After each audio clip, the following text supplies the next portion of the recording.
Bonjour à tous, j'espère que vous allez tous très bien aujourd'hui. Moi, ça va très très bien. Alors aujourd'hui, on se retrouve pour une vidéo tout particulièrement. Donc, je vais rien vous montrer, rien. C'est pas un haul, rien. Juste pour vous parler d'une chose qui m'est importante.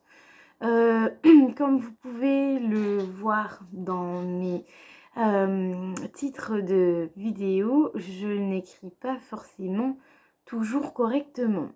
Alors, je vais vous donner le pourquoi du comment. Et surtout, je vais rassurer les autres personnes qui ont la même chose que moi pour les rassurer qu'on peut s'en sortir dans la vie. Donc, alors, je suis dyslexique. Voilà.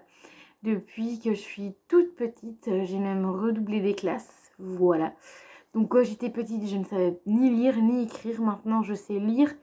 Et l'écriture, bon, je confonds plus mes lettres parce que quand j'étais petite, je confondais mes lettres, les B, les D, les M, les N. Voilà, comme beaucoup de personnes dyslexiques peuvent avoir, étant petits, peuvent avoir comme difficulté en étant plus petits. Donc voilà, donc maintenant je ne confonds plus mes lettres, je sais lire. Donc malheureusement pour moi, je n'arrive pas avec l'orthographe. Voilà, l'orthographe, les verbes, tout ça, j'ai jamais réussi à le mettre dans ma tête. Ça n'a jamais réussi à rentrer dans ma tête. Donc maintenant, je me débrouille sans... Je me débrouille, voilà, j'essaie de faire comme je peux. Moi, je me dis maintenant, du moment qu'on me comprend, c'est le principal. C'est pour ça que je dis à chaque fois ça, du moment que vous m'avez compris. Si vous m'avez compris, voilà. Après, si vous ne m'avez pas compris, moi, je reformule en général. Voilà, donc mes amis, des fois, ils me disent ah, je comprends pas. Donc, je reformule différemment et là, ils comprennent ce que je veux dire. Donc voilà, donc sachez que tous ceux qui ont de la dyslexie, vous n'êtes pas seuls. Moi, je connais un petit garçon que je connais très bien maintenant et qui a une dyslexie. Et du coup, bah, on peut avoir beaucoup plus de choses que... On peut avoir pas que la dyslexie, on peut avoir d'autres choses. Moi, j'ai que la dyslexie et j'ai aussi des problèmes de compréhension. Voilà, donc là, je vais vous parler de la dyslexie, après, je vais vous parler de la compréhension. Donc la dyslexie, voilà, donc vous n'êtes pas seul. Il se croyait tout seul. Et le jour où je lui ai dit, bah écoute, tu sais, moi, je suis aussi dyslexique, voilà, j'ai même du mal à le dire. J'ai 25 ans et je suis dyslexique et voilà.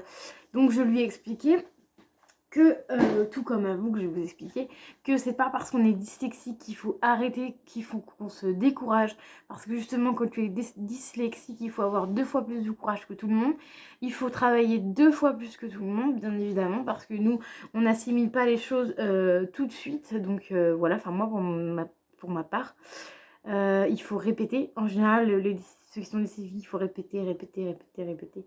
Réécrire, réécrire, réécrire, voilà. Moi, je sais que pour apprendre les panneaux ou autres, je suis obligée de répéter 10 fois dans ma tête. Enfin, plusieurs fois, plusieurs jours pour pouvoir retenir les différents panneaux ou autres. Donc voilà, donc pour retenir plein de choses, même pour me dire, tiens, c'est pour même me repérer dans la rue, je suis obligée de me mettre, au début, de mettre des petits repérages et après, quand bah, on fait le chemin plusieurs fois, ça va, tu vois. Mais pour la première fois, je me mets des petits repères dans ma tête et voilà. Donc c'est pas forcément partie de la dyslexie, mais voilà. Donc c'est pour ça que je fais beaucoup de fautes d'orthographe, donc vous avez bien pu voir. Sachez que même en étant dyslexique, voilà, j'arrive à vendre des produits. Voilà, je suis beaucoup plus à l'aise en parler, à montrer les produits, à faire des petites journées ou journées découvertes de mes produits Partilette ou Joli Moi. Voilà, donc je suis beaucoup plus à l'aise. Les gens me le disent souvent. Tu es beaucoup plus à l'aise en faisant. En fait, moi, je suis plus à l'aise en faisant qu'en écrivant. Donc, bien pour ça que aussi, sur mon Facebook, j'ai une de mes copines qui m'aide qui m'aide pour tout ce qui est publication, pour écrire sans faute d'orthographe. Voilà, des fois j'écris des trucs et je lui envoie, elle me corrige. Et voilà, des fois elle me reformule les phrases, voilà. Donc après, sachez que même en étant dyslexique, il faut se faire aider.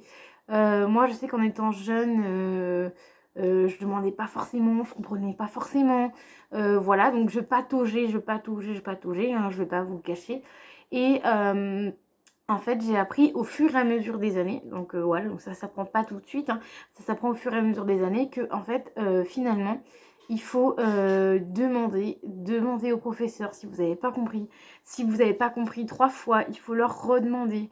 Voilà, moi je sais que avant je demandais pas, donc du coup, bah, tu demandes pas, tu patauges, tu sais pas ce qu'il faut faire, et c'est un peu compliqué.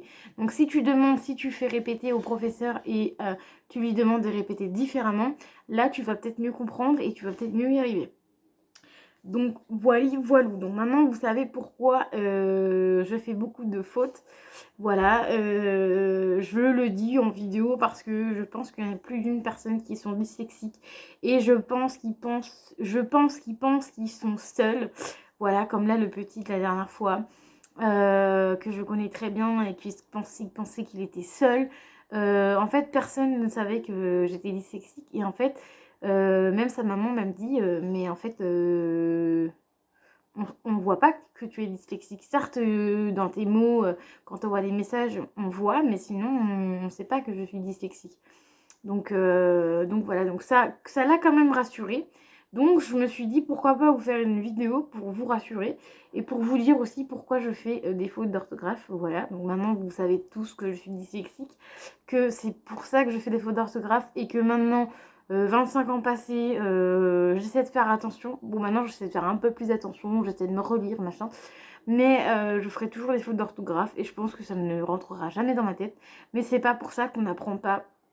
Sachez que vous soyez dyslexique ou pas dyslexique, on en apprend tous les jours. Moi, la première, j'en apprends tous les jours. Les différents travaux que je fais, j'en apprends. J'apprends tous les jours, on apprend tous les jours, que ce soit enfant, adulte ou quoi. Donc voilà, donc c'est très important pour les plus jeunes qui sont encore à l'école de redemander, quitte à leur demander 10 fois au professeur.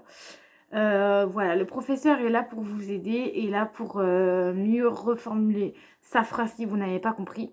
Donc voilà, donc n'ayez surtout pas peur. Donc j'espère que ça vous aidera. Voilà, et ensuite moi j'ai des problèmes de compréhension. Donc en fait c'est pas facile tous les jours, voilà. Parce qu'en fait on peut me demander quelque chose et je peux comprendre l'inverse.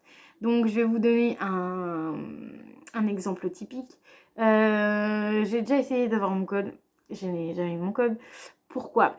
Parce que en étant dyslexique, enfin pas forcément dyslexique, mais en étant... Enfin là c'est pas forcément de la dyslexie, c'est plus les problèmes de compréhension. Donc en ayant ce problème là c'est un peu compliqué parce qu'en fait vous pouvez comprendre la question à l'envers. Donc s'il y en a qui sont dyslexiques et ils ont des problèmes de compréhension, bah c'est pas bien grave, faut juste redemander et reformuler, et qu'on reformule la phrase tout simplement. Voilà, donc moi c'est pour ça que j'ai pas forcément encore mon code parce que du coup il y a plein de questions que je comprends pas. Il y en a plein que je butais les questions, donc j'arrivais pas. Donc j'ai essayé une fois pendant 2 ans je crois. Du coup bah j'ai arrêté parce qu'au bout d'un moment t'as plus de motivation, t'as plus envie. Et j'ai recommencé une deuxième fois. Donc j'y arrivais quand même un peu mieux parce que j'avais déjà les bases de ma première année que j'avais fait, enfin il y a quelques années que j'avais fait. Et bon bah à l'heure actuelle je peux pas vous dire que j'ai mon permis parce que je n'ai pas le permis, mais sachez que j'ai vu une évolution entre quand j'avais 16-17 ans et quand j'avais 20 ans, enfin même j'avais quoi, 21, 22. Donc entre ces années-là, j'ai vu que quand même j'avais retenu des choses de l'année quand quand j'avais 16 ans quoi, 16-17 ans. Donc j'ai quand même retenu quand même quelques trucs, vous voyez, donc c'est pas comme si j'avais travaillé pour rien pendant 2-3 ans. Donc voilà, donc là malheureusement j'ai dû arrêter. Mais voilà, c'est tout simple. Je comprends pas forcément toutes les questions. Donc là vous ça va parce que quand je vous lis, des fois je relis 2 fois. Enfin quand je comprends pas je relis 2 fois. Mais en général je vous comprends. Donc c'est plutôt le principal. J'espère que vous en retour vous me comprenez. Donc sachez que si vous comprenez pas, je suis désolée. C'est juste que je ne sais malheureusement pas écrire. Voilà.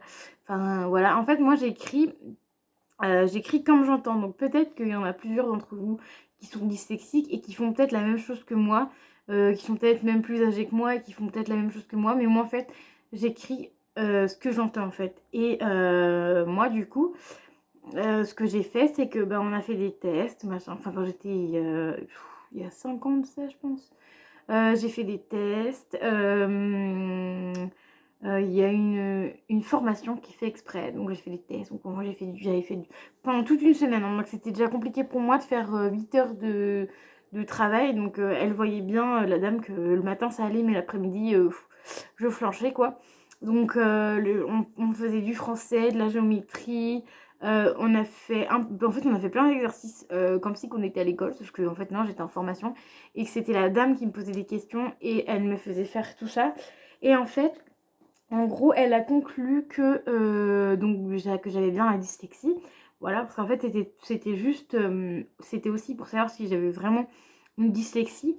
Et elle m'a dit oui, vous avez vraiment de la dyslexie. Et elle m'a dit, si vous voulez, vous pouvez, je peux vous faire un dossier pour la MDPH. Donc c'est important parce qu'il y en a qui peuvent galérer dans la vie. Et en fait, moi, j'ai la MDPH, voilà, travailleur handicapé, voilà, je n'ai pas honte de le dire, voilà. Parce que je trouve que, si j'ai pas honte de le dire, parce que je trouve que c'est quand même une chance. Je ne touche pas d'argent, sachez-le, avec la MDPH, parce qu'il y en a, en fait, c'est à partir d'un certain pourcentage que vous pouvez toucher toucher de l'argent de la MDPH. Moi, je ne touche pas d'argent de la MDPH parce que je suis à un point en dessous. Donc voilà, donc c'est pour ça que je ne touche pas d'argent sur la MDPH. Mais ce qui est bien avec la MDPH, c'est que moi, vous pouvez montrer votre papier en disant voilà, je suis dyslexique, j'ai la MDPH. Et en fait, sur le papier, c'est marqué que vous êtes dyslexique et que vous avez besoin de personnes qui... Moi, c'est marqué dyslexie et compréhension. Donc, ils voient bien que, en fait, dans le papier, tout est noté, hein, qu'il faut que je sois suivie parce que... qu'il faut que on me dise des questions, machin. Sauf que, par contre, attention, vous n'êtes pas obligé de le dire à vos collègues. Ça, je tiens à le préciser parce que moi, mes collègues n'étaient pas au courant. Je les ai mis au courant lors d'une formation parce qu'on parlait de la MDPH, tout ça. La dame, elle disait, oui, il y en a qui ne lisent pas et tout. Et moi, ce jour-là, en fait, j'ai dit, bah oui, moi j'ai la MDPH. Et en fait, toutes mes collègues qui étaient présentes m'ont regardé en mode, pardon, t'as la MDPH? Et oui, j'ai la MDPH, je suis dyslexique. Et voilà. Et elles ne le savaient pas. Et elles m'ont dit, ben en fait, on ne savait pas. En fait, parce qu'en fait, moi, ça se voit pas. Enfin, quand t'as une dyslexie, ça se voit pas. Voilà, donc elles me disaient, ah bon, voilà. Bah, elles étaient surprises. Et on a le choix de pas le dire si vous voulez pas dire que vous l'avez. Voilà. Donc, sachez-le, c'est important parce que je trouve qu'il y en a pas assez qui le savent. Voilà. Après, moi, j'ai peut-être eu de la chance de l'avoir. Je ne sais pas. Mais sachez-le, ça peut être très bien pour vous. Il y a une petite bestiole. Ça peut être intéressant pour vous parce qu'au moins vous pouvez rentrer dans un travail où au moins vous avez les bases. Voilà, moi j'ai ça. C'est noté sur mon papier. Maintenant, c'est à l'employeur d'adapter le poste pour vous. Voilà, tout simplement. Donc voilà. Du coup, j'ai été un petit peu... J'ai parlé un peu de tout et rien, voilà. Mais donc la conclusion, parce que du coup, je fais une petite conclusion. J'espère que vous m'aurez bien compris. Si vous avez des questions là-dessus, surtout, n'hésitez pas à venir me parler sur Instagram. Donc mon Instagram qui est MélanieTetel6 pour poser des questions. Si vous voyez... Vous avez envie de me poser des questions, voilà. Parce que j'ai quand même, j'ai une petite expérience, mais j'ai certes que 25 ans, mais j'ai quand même vécu pas mal de choses. Donc voilà, donc j'ai juste fermé la fenêtre parce qu'il y a un mec qui est dehors qui me regarde alors que je suis en train de vous causer, voilà. Donc voilà, donc surtout n'hésitez pas à me poser des questions si vous en avez. Parce que je sais que ceux qui sont dyslexiques perdent beaucoup leurs moyens, voilà. Donc je sais notamment pour ça. Je voulais vous parler aussi d'autre chose. Je me suis perdue. Fermer la fenêtre, je ne sais plus ce que je voulais dire. Donc voilà, donc n'hésitez pas à venir me poser des questions. Je voulais vous dire autre chose d'important, mais je ne sais plus. J'ai fermé la fenêtre et du coup, je ne sais plus ce que je voulais vous dire. Voilà, donc en gros, sachez que vous n'êtes pas seul. Voilà, que on va y arriver. Enfin, on y arrive toujours. S'il y a du monde dans votre entourage qui vous encourage, c'est encore mieux. parce que moi je sais que j'ai des copines à moi qui me disent oui mais vas-y, enfin qui me poussent un petit peu, qui me boostent un petit peu, donc ça c'est plutôt bien. Parce que quand t'es dans le... Quand t'as plus envie et tout, et que t'as du monde derrière toi qui te suit, ouais non, vas-y, continue, arrête de te plaindre. Enfin, pas arrête de te plaindre, mais arrête d'être dans le négatif, voilà. Il faut surtout être dans le positif. Et franchement, dans la vie, il faut être positif parce que si tu veux, plus t'es négatif, en plus tu sombres en fait. Et c'est pour ça qu'il faut tout le temps être dans le positif en disant, même si tu te dis à toi-même, ah ouais, bah tu vois, j'ai fait ça aujourd'hui, ah bah je suis fière de moi, voilà. Même si c'est un petit truc dans la journée, tu vois, c'est plutôt sympa, tu vois.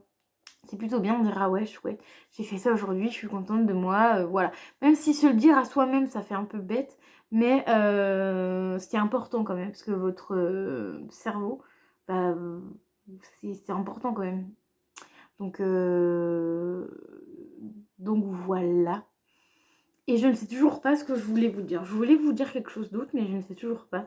Donc j'ai parlé de la dyslexie, j'ai parlé de la compréhension. J'ai parlé de plein de choses du coup. Du coup, j'ai un peu parlé de plein de choses, donc voilà. Donc je ne sais plus. Bon, bah si je me rappelle et si je trouve ça important, je vous referai peut-être une autre vidéo. Voilà, je ne sais pas. Je ne sais plus ce que je voulais dire, donc ça devait pas être si important que ça pour oublier. Donc voilà, donc sachez que vous n'êtes pas seul, qu'il y en a plein d'entre vous. N'hésitez pas à me dire si vous le souhaitez, me dire si vous êtes ceux qui sont dyslexiques, à me dire en commentaire ou à venir me parler sur Instagram, parce que ça peut être intéressant d'échanger nos parcours. Et je trouve ça toujours intéressant de comparer nos parcours en fait. Donc voilà, moi je trouve ça toujours intéressant. Au moins on partage aussi. Donc ça c'est très important. Donc voilà. Et sachez qu'on peut s'en sortir dans la vie parce que moi j'ai 3 travails. Voilà. Je veux pas fuir. Non, je rigole. J'ai un travail où maintenant je travaille dans une école. Voilà, donc je peux arriver à garder les enfants. Enfin, je garde des enfants. J'ai tout un groupe et tout que je peux m'occuper. Donc voilà, donc ça, je suis assez fière de ça parce que du coup, voilà, je sais m'occuper d'enfants, voilà. Et je travaille aussi dans la vente, donc joliment est parti là, comme vous savez. Donc voilà, c'est un peu moi c'est un parcours un peu ambigu. Il y a toujours des vagues à passer. Enfin voilà. Après, dans la vie, de toute façon, je pense que tout le monde c'est comme ça. Donc voilà, mais il faut s'accrocher et qu'on soit dyslexique ou pas, il faut s'accrocher et puis rester surtout dans le positif. Voilà. Donc je vais finir la vidéo là-dessus, pardon, je vais finir la vidéo là-dessus. Donc dans le mot positif, voilà. Donc j'espère que la vidéo vous aura plu. Je vous ai parlé un petit peu de moi, de ma dyslexie, voilà. Comme ça au moins vous savez que je suis dyslexique, que si j'écris pas très bien, pas très français on va dire, parce que des fois quand je me relis je me dis mais qu'est-ce que j'ai écrit, qu'est-ce que j'ai voulu écrire. Des fois je sais même plus ce que je veux écrire, tellement que je comprends même pas ce que je voulais dire. Donc voilà, donc c'est un peu compliqué, donc je suis désolée s'il y en a que ça dérange, parce qu'il y en a oui. Que ça dérange. J'en connais qui me lisent et qui ont mal aux yeux. Carrément, ils m'ont dit ah, quand je te lis, j'ai mal aux yeux. Donc voilà, donc moi en général, les personnes qui font pas d'efforts envers moi, parce que du coup, moi je sais que je suis dyslexique, je sais que je sais pas écrire. Voilà, si en plus me dire tous les jours tu sais pas écrire, machin, écris mieux, machin, c'est sûr que là, la personne elle va être dans le négatif plus que dans le positif. Donc voilà, donc faut faire très attention aux mots qu'on emploie aux personnes qui ne savent pas écrire, voilà, parce que ça peut être blessant parfois. Donc voilà, donc n'hésitez pas à venir sur Instagram me poser vos questions si vous voulez poser des questions privées. Si vous voulez poser des questions sur YouTube, vous pouvez aussi, mais du coup tout le monde pourra lire. Donc voilà, donc c'est soit sur Instagram en privé, soit sur YouTube où tout le monde peut lire et on pourra tous échanger. Donc voilà, j'ai dit beaucoup trop de donc dans cette vidéo, je suis désolée. Voilà, j'allais encore le dire. Du coup, on va se laisser là. Ça fait 19 minutes de vidéo. Je me suis un petit peu... En fait, je me suis laissée aller parce que tout simplement, j'ai pas prévu... Ça fait un moment que je voulais vous faire cette vidéo-là. J'ai pas noté de forcément ce que je voulais dire. Je voulais juste parler de la dyslexie, qu'on n'était pas seul. Voilà, donc dites-moi dans les commentaires si ça vous a rassuré que vous soyez plus seul du coup, parce qu'on est, on est quand même plusieurs. Donc voilà. Je vais vous dire à très vite pour une nouvelle vidéo. Et n'oubliez pas les petits pouces bleus, les commentaires depuis au moins 5 minutes que je vous parle des commentaires, à cliquer sur la petite cloche car ça fait toujours plaisir. Et surtout à vous abonner parce que nous sommes bientôt 100. Et ça fait un moment que je fais YouTube. Donc 100 abonnés, ça va trop me faire plaisir. Je vous fais des bisous et je vous dis à très vite.